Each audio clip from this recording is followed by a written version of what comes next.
اینجا قدیمی ترین قهوه خونه تهرانه، قهوه خونه حاج تقی رمزویخی. بریم با هم ببینیم. این قهوه خونه 107 سال قدمت داره. اینجا لوکیشن خیلی از فیلم‌ها و سریال‌ها بوده.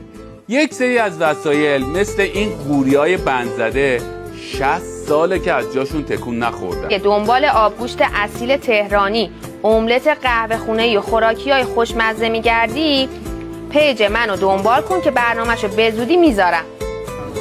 اینم دیزیمون رسید. بریم تابستون تموم نشده، باید آب سیاه کنیم. خیلی میچسبه تو گرم. این ژتونای چاییشونه و اینجا هر چقدر بخوای برات چای لبسوز ایرانی میارن. یه حیاط با صفای نقلی هم همینجا داره. پشت سر من دروازه قاره. اینجا پایین میدون شوش میدون هرندی. این ورم که قهوه خونه حاج تقی اسماعیل پوره، معروف به